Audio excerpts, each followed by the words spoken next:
Buckle your seatbelts, everybody, because I'm either going to get casted as this horrible, demonic person, or I'm not going to make any waves. Wuthering waves, that is.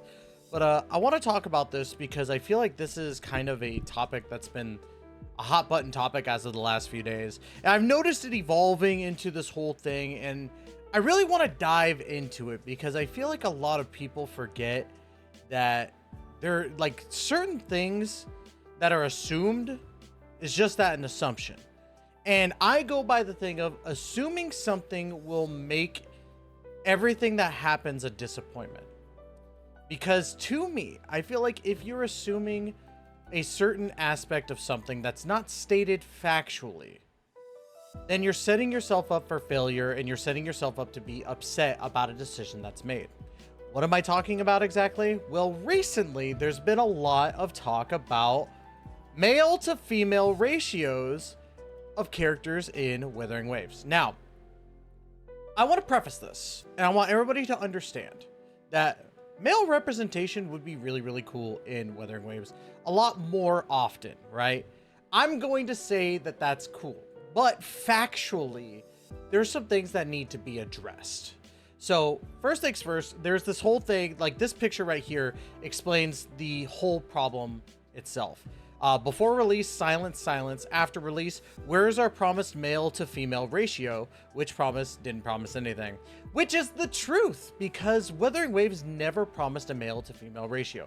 But let's go ahead and talk about this post. This was in a community post for Wuthering Waves. Okay, didn't we have enough of this topic? Why are people talking about secret holy promise that Kuro actually never made? You may want certain characters, and that's okay, but accusing Kuro about promise that they never made is scummy. They baited me with Gion and Scar. No, you baited yourself. True. They baited me to a ratio because Gion was released first. No, you baited yourself. True. Golden ratio of male to female doesn't exist. No gacha game is going to make that promise because they are a Chinese company. If you promise something and don't deliver it, China will end of service you. It has been 1 year, but people still talking about this promise, which they cannot show anywhere that Kuro made that promise. So I want to talk about that first because it's honestly the truth. There has never been a promise from Kuro Games in Wuthering Waves that there would be a ratio of male to female characters. And I even, saw this post. I was like, yeah, absolutely. And a lot of people, I don't know how they come to this assumption. I don't understand, people nowadays, to be quite honest. When I look at a trailer for a game, I'm not looking at how many females versus how many males. I'm not looking at what representation there is, really. I'm looking at, do I like the character designs? Do I like the gameplay? And do I like the trailer? To me, that's the most important thing. You should be playing a game that you look at and love playing in general. So when I saw this, I was like, okay, some people actually assume this, and to me, assumptions make asses out of you and me. If I am Kuro Games and I never made a promise, and you assume that that's going to be the case, well, this is what happens. They're making Kuro look like to be assholes, but in essence, they're also making themselves look like assholes because the people posting about it, they're making themselves look like assholes because at the end of the day, like, again, Kuro never made this promise. Now, at first I was like, okay, it is what it is. Like, people are probably not going to make this a big deal, but they did. They made this a very, very big deal. I think that ultimately it's something that people didn't need to make a big deal, but whatever. And I want to preface this where I'm going to move on to a couple other posts, right? And then I'll be talking about, what I posted as well. So there was this post here that I saw from this username. The way Kuro baited new players with 8 male characters at launch and 1 limited, 2 standard, 3 4-stars, a hot DILF NPC, and 1 unplayable rotting in jail until the first anniversary, gave us 1 for free, then switched to releasing 1 new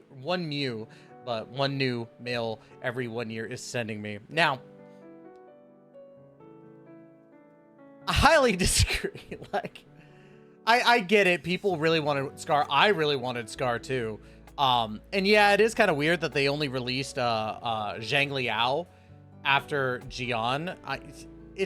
But to me, it's like, it's whatever. Like, well, technically they released 2 new male characters. There was Zheng Liao and then of course Brant.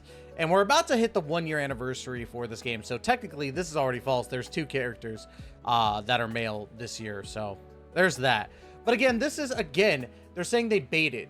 Kuro Games never put out a fishing line with bait saying there's going to be a male to female ratio very, very high. And I want to preface this as well that I did a little bit of stuff too. But this is going to go into my next post that I talk about, which is someone I respect. I respect the hell out of Ryuku Sensei. Ryuku Sensei is probably one of those guys that I've watched grow into an amazing content creator. And I think that in general, like, he's got some really, really smart takes.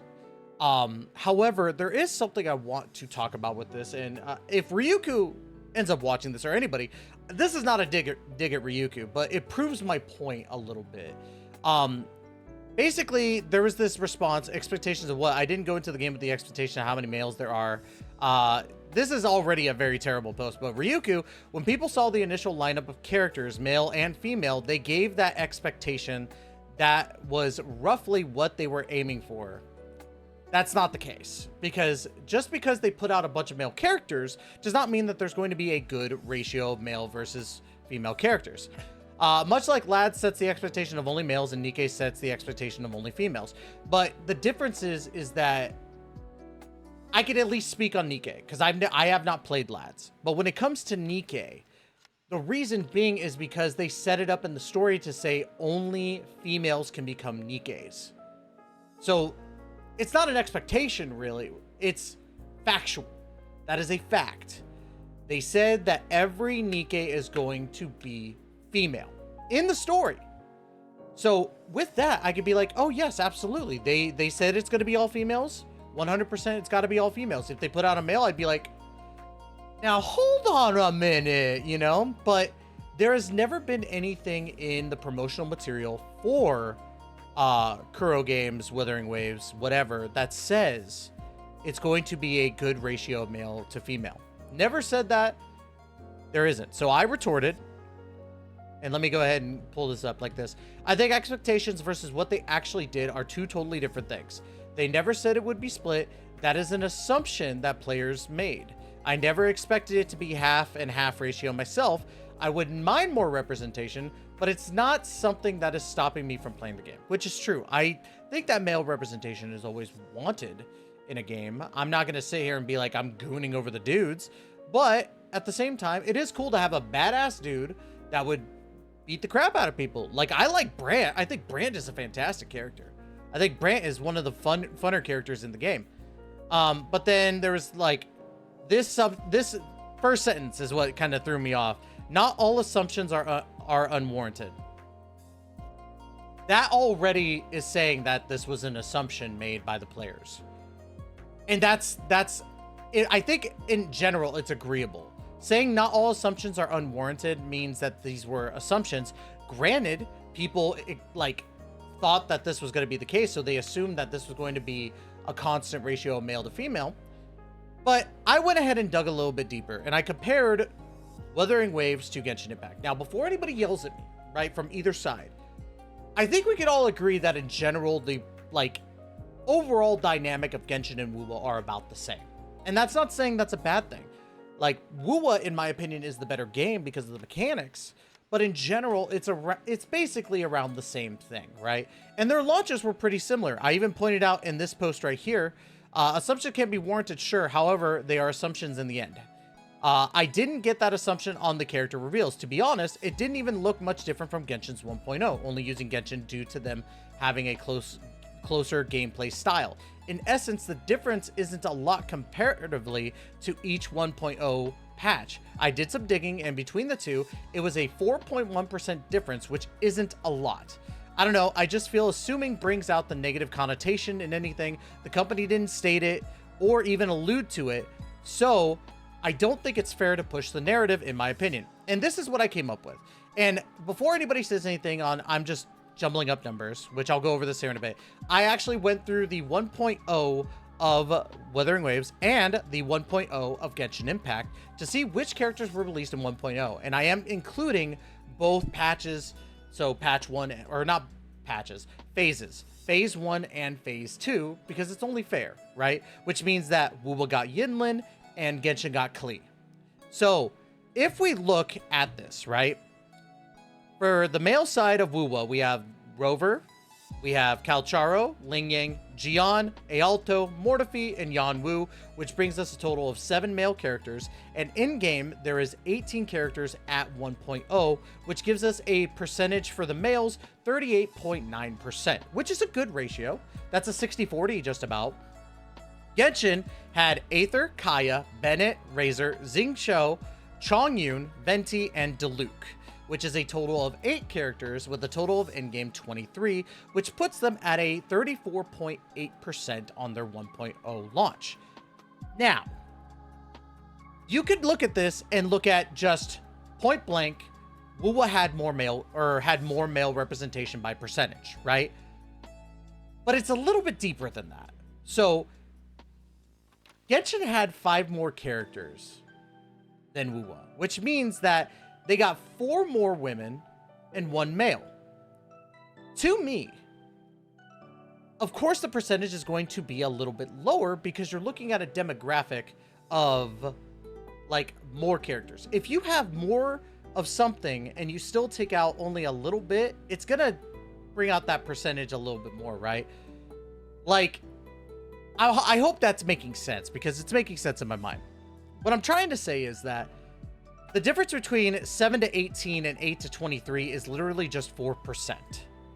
And that's not a lot. If this was significant, right, I would say that it should be 9 male characters in wuwa and 18, and it would be a 50% to a 34%.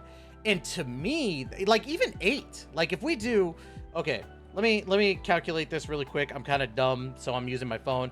If we do 8 to 18, that's literally a 10% difference from Genshin Impact. If they would have had 1 more character that was male, then the percentage would have been a lot different. It would have been 10% more, and I would have been like, you know what? I'm going to shut my mouth. But the difference is only 4%. And that's not a lot comparatively to the game. So, and in essence, this brought on his response, which was, on launch, yes, but Genshin has managed to somewhat keep that percentage. wuwa, however, not so much. I'm not going to dig into that, whether that's true or not, but the fact remains that the argument was about launch and expectations. And even at launch, it wasn't that much different from Genshin. That was my point of contention. So, that's where I went into this. So, we were talking about launch and how assumptions were warranted on launch. Sure, Kuro Games had a higher percentage, but it wasn't as much, and Genshin had more male representation. Again, assuming does nothing. Never once did Kuro Games state they would keep this specific ratio, and assuming just makes an ass out of everyone. Plus bear in mind, Genshin's been live for 4+ years. wuwa hasn't even hit a year yet, which is true. It's not at its 1-year anniversary just yet. Only time will tell what happens moving forward. And then I said I was gonna goon for it, so.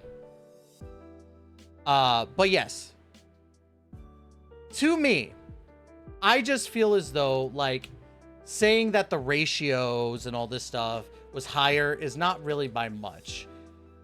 The goal of this isn't to say, like, Ryuku Sensei is wrong or anything like that. I think overall, we can all come together and say we want more male representation. Or at least for me, I wouldn't mind more representation.